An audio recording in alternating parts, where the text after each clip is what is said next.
Olá, irmãos, bem-vindos a mais uma Escola Bíblica Dominical. Hoje nós vamos dar continuidade ao tema da vida de Jesus e eu fiquei com a missão de falar a respeito da vida infantil de Jesus, ou da vida dele como criança. E o título da aula é A Divindade de Fralda. Então nós vamos falar aqui algumas coisas que a gente levantou nos evangelhos e vamos tirar algumas aplicações para a nossa vida. Vamos ter uma palavra de oração antes da gente falar do tema? Curve a sua fronte e vamos orar. Senhor, obrigado por essa oportunidade de mais uma vez estudarmos a Tua Palavra.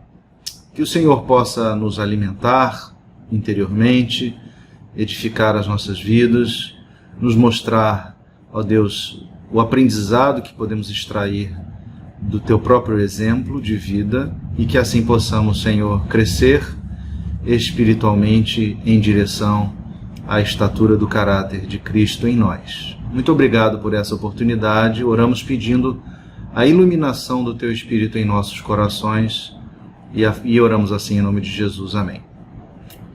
Pois bem, irmãos,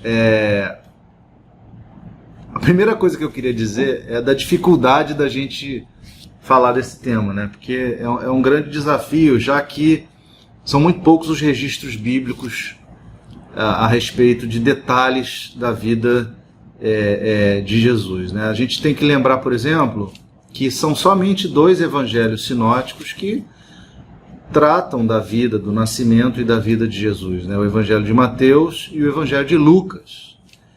E talvez isso possa até nos dar uma pista a respeito das intenções do Senhor, né, que inspirou os escritores sagrados, talvez a gente concluindo que ele não estava tão preocupado em nos munir de informações muito detalhadas sobre a sua infância, ou sobre a sua adolescência, ou juventude que seja. O que não significa dizer que não há relevância no exame desses poucos textos que a gente encontra, né? Por exemplo, a primeira coisa fundamental que a gente precisa observar é que os textos que relatam o nascimento de Jesus nos deixam evidente de que nós não estamos tratando da história de uma criança comum, de uma criança qualquer, né? Os próprios textos demonstram que essa criança, conquanto humana, era também divina, né? Por exemplo, lá no texto de Mateus, no capítulo 2, verso 1, quando os magos visitam, o texto nos diz que eles perguntaram: onde está o rei, recém-nascido rei dos judeus? Porque vimos a sua estrela no Oriente e viemos para adorá-lo. Mais adiante, no verso 11, eles, se prostrando, o adoraram. E abrindo os seus tesouros, entregaram-lhe as ofertas que eram ouro, incenso e mirra. Então isso por si só evidencia na atitude desses homens, desses magos, uma atitude de adoração, demonstrando que Jesus não era realmente uma criança comum, mas sim Deus, né? No Evangelho de Lucas, por exemplo, nós encontramos lá naquele anúncio dos pastores algumas coisas também que nos mostram esse caráter da divindade, né? Lá no texto de Lucas 2, nos versos 8 a 12, diz assim: havia naquela mesma região pastores que vinham nos campos a guardar e guardavam o seu rebanho durante as vigílias da noite.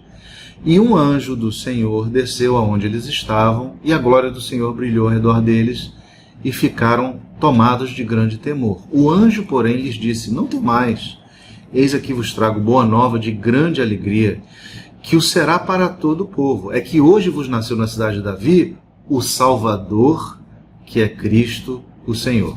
Isso vos servirá por sinal: encontrareis uma criança envolta em faixas e deitada em manjedoura. Portanto, essa criança que seria encontrada envolta em faixas numa manjedoura, a ela era atribuído, ou foi atribuído pelo anjo, o texto de Salvador, que significa dizer que seria um homem ou uma divindade poderosa capaz de resgatar e preservar o seu povo, né?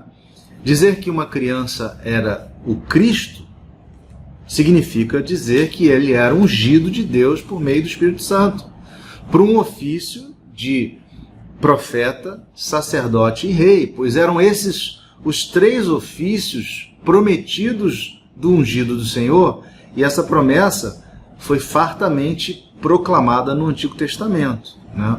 O Cântico de Simeão, por exemplo, mais adiante, no verso 26, no mesmo capítulo, fala que Jesus, ou a criança, é o Cristo de Deus. Quando Simeão toma Jesus nos braços, ele diz: esse é o Cristo de Deus, né? Ou seja, ele queria dizer que essa criança era o ungido do Pai, o ungido de Yahvé, né, por assim dizer.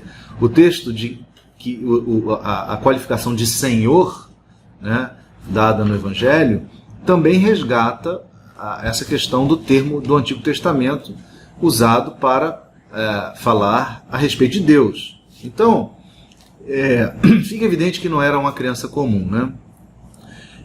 Eu creio que seja importante também a gente notar, né, as circunstâncias que Jesus nasceu, né? Jesus nasceu pobre, Jesus nasceu de forma simples, ele nasceu numa estrebaria, né? E o relato é muito claro.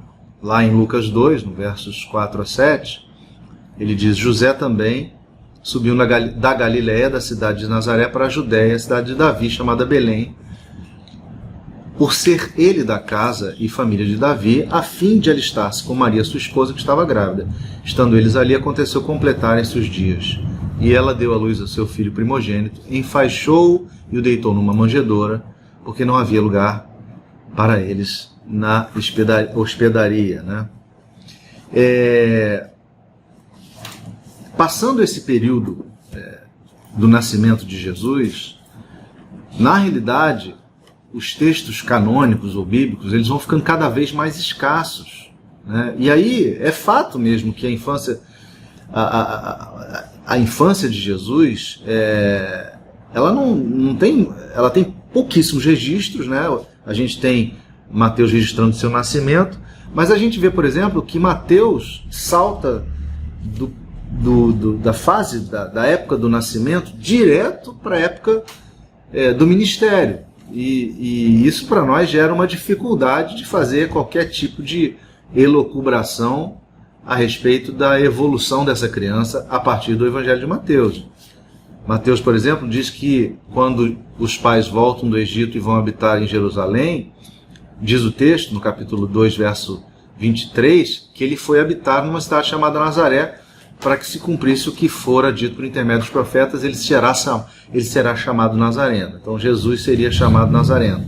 E logo em seguida, o capítulo 3, verso 1, ele já salta dizendo que naqueles dias apareceu João Batista pregando no deserto da Judéia e dizia. Então nós vemos que essa narrativa gera de fato um buraco, salta da mudança da família de Jesus para Nazaré para o início da pregação de João Batista e posteriormente o batismo de Jesus, né?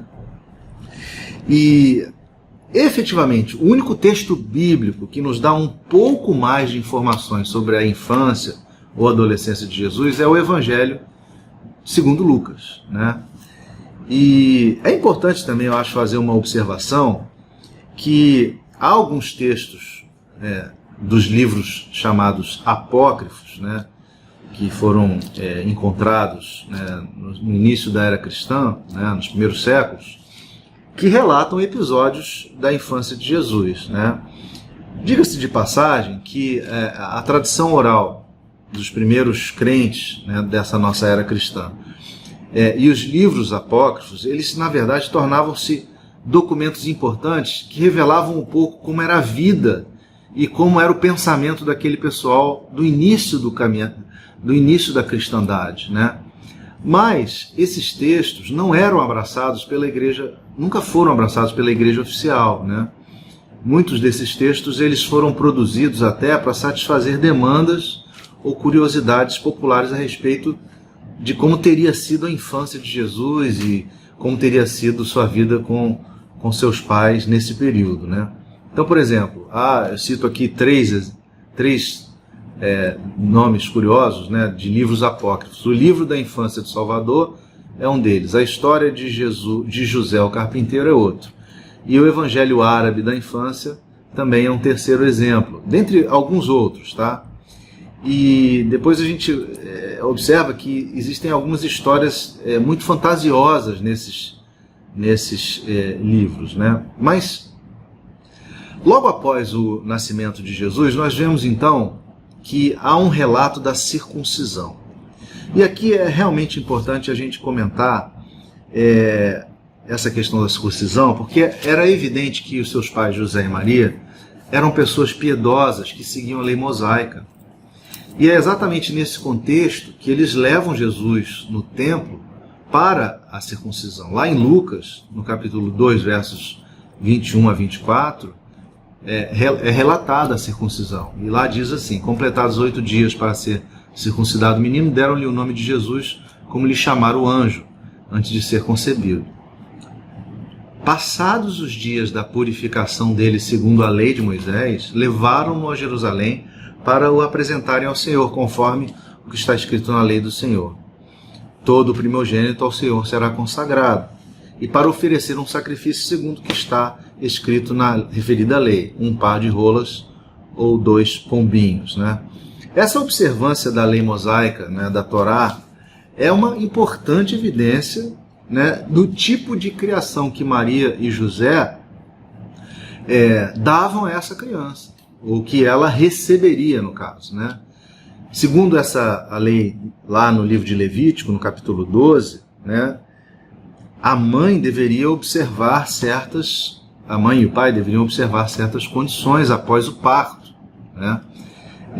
Uma delas era que a mulher tinha que ficar 40 dias num processo de purificação, sem poder ir ao templo. Ela era considerada impura, né, para participar da adoração ou ir ao templo. Então, é interessante porque logo após um parto, né, um parto, seja ele parto normal, sempre tem um período de convalescência da mulher, e a mulher continua deixando fluidos, emitindo fluidos. Então é um processo que já na lei mosaica se previa um processo de recuperação e recuperação da própria mulher, né? É bem interessante isso. Alguns comentários falam sobre isso, né?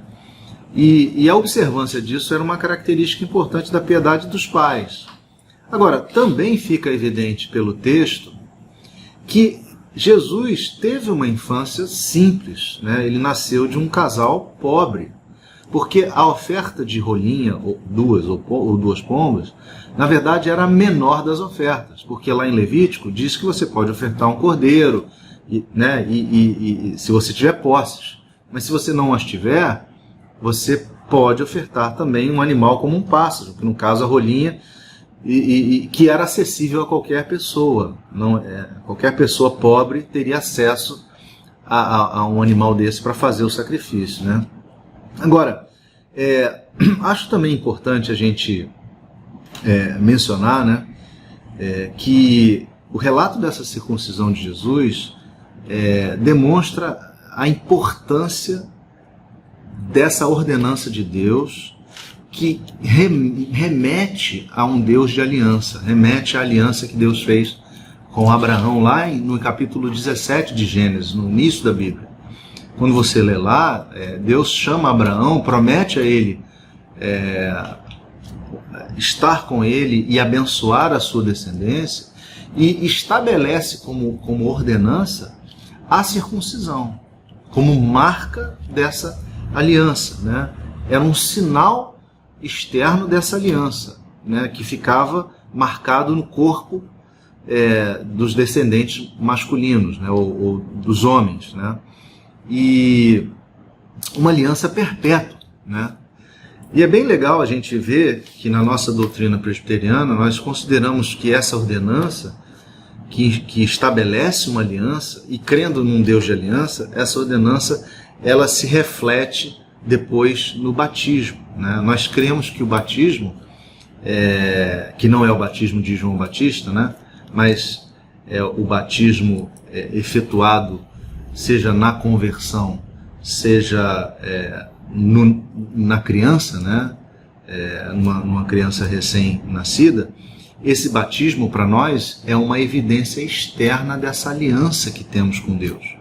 Então essa criança, ela naturalmente, Jesus no caso, né, que foi circuncidado, demonstra que ele, como criança, tinha uma aliança com o Deus de seus pais. E os seus pais o levam, assim, para a circuncisão. Da mesma forma que nós levamos os nossos filhos para o batismo. Porque hoje, no Novo Testamento, já na nova dispensação, a gente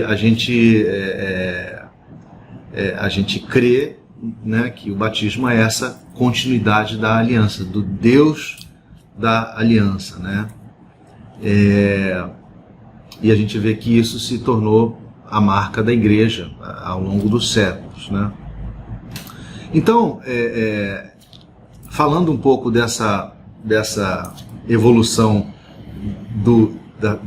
da história de Jesus, surge então uma mudança na narrativa, né? A narrativa de Lucas.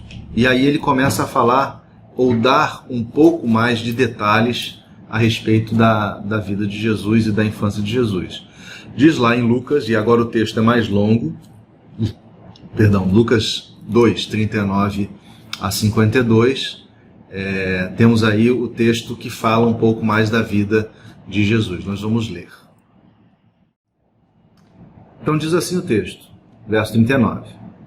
Cumpridas todas as ordenanças segundo a lei do Senhor, voltaram para Galiléia, para a sua cidade de Nazaré. Crescia o menino e se fortalecia, enchendo-se de sabedoria, e a graça de Deus estava sobre ele. Ora, anualmente iam seus pais a Jerusalém para a festa da Páscoa.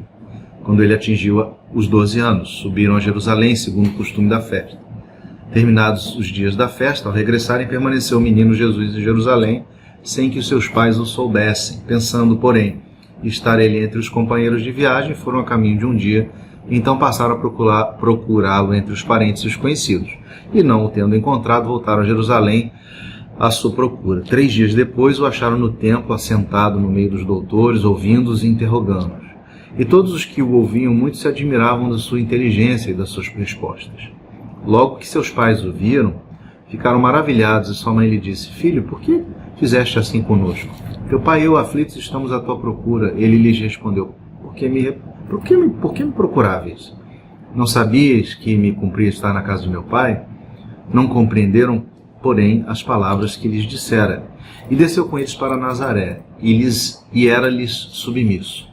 Sua mãe, porém, guardava todas essas coisas no coração, e crescia Jesus em sabedoria, estatura e graça diante de Deus e dos homens. Bom, o verso 40 nos diz que o menino crescia, se fortalecia e adquiria sabedoria. Jesus, irmãos, teve um crescimento normal, como qualquer ser humano, porque Jesus era, é gente, é homem, né? Ele cresceu como qualquer criança do seu tempo. E vemos relatos nas Escrituras usando expressões semelhantes. Por exemplo, é dito de João Batista que João Batista crescia e se fortalecia no Espírito, lá em Lucas 1:80. É dito de Samuel que Samuel crescia diante do Senhor, né? Lá em 1 Samuel 2:21. Ou até o jovem Samuel crescia em estatura e em favor do Senhor, no favor do Senhor e dos homens, lá em 1 Samuel 2:26. Ou mesmo a história de Sansão, quando lá em Juízes, capítulo 3:24, diz: o menino cresceu e o Senhor o abençoou. O fato é que Jesus cresceu de forma normal, irmãos, como qualquer um de nós. Ele cresceu fisicamente, se fortalecendo, se alimentando, cresceu espiritualmente, pois foi adquirindo à medida que ia ficando maduro essa sabedoria do alto. E nós precisamos nos lembrar que Jesus carregava em si as limitações de um ser humano, né? Ele foi aprendendo ao longo da vida. Ele não nasceu sabendo. Ele não nasceu uma criança que sabia tudo. Ele, como qualquer criança, passou por um processo de aprendizado que leva tempo, que levou tempo, né? A gente pode imaginar que ele, como filho de um carpinteiro, foi aprendendo o ofício da carpintaria, ao ponto de lá, em Marcos no Evangelho de Marcos, no capítulo 6, verso 3, se referem a ele, não é esse o filho do carpinteiro, né? Então, Jesus precisava de vigor físico para trabalhar na madeira. Então, é de se imaginar que ele tinha um desenvolvimento físico. Voltando aos livros apócrifos, que eu comentei lá no início, há uns relatos muito fantasiosos dos livros apócrifos que nos levam a uma visão muito fora, talvez, da realidade de Jesus. Por exemplo, diz um deles lá que Jesus teria, aos 5 anos de idade, ou quando era criança, teria feito 12 pardais de argila e depois teria dado vida a esses pardais para eles voarem. Ou mesmo, numa outra situação, teria falado para uma palmeira se curvar e fazer sombra para sua mãe, pois ela estava incomodada com o calor. Esse tipo de história, na verdade, eu acho que até cria um pouco de desvio, né, da característica humana de Jesus, né, que na verdade é algo que a gente precisa observar, entender e crer, né? E eu creio também que a gente possa inferir um princípio importante dessa história, né? Que nós precisamos buscar o equilíbrio na criação dos nossos filhos, um equilíbrio entre o crescimento físico, intelectual e espiritual, né? E a gente tem que saber também que todo crescimento físico, intelectual e espiritual é acompanhado pela graça de Deus, assim como foi com Jesus, né? O texto fala também que Jesus, aos 12 anos, foi levado por seus pais ao templo. Como eu já havia dito, a piedade de seus pais os leva a viverem uma religião prática, né, que fazia com que eles cumprissem os preceitos da lei, né? E demonstra também o caráter responsável quanto a essa instrução religiosa para a criança Jesus, né? Eles estavam cumprindo ordenanças, né?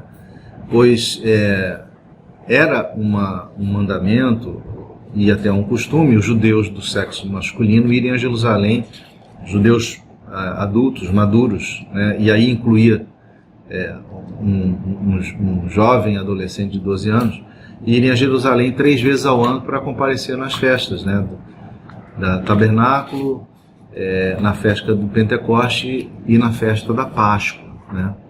Só que ao longo do tempo isso foi ficando difícil e meio que se tornou uma tradição os judeus irem apenas na Páscoa, né? Se acostumaram a ir na Páscoa, e é o relato que a gente tem aí, eles visitando a cidade na época da Páscoa.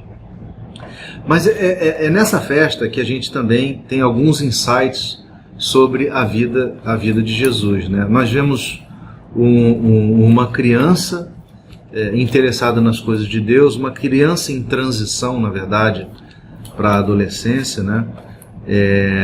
Que tinha interesse em estar entre os mestres, aprendendo, né? Vemos também, o texto evidencia que ele era inteligente. É bem plausível que Jesus, como homem, tivesse um QI acima do normal, né?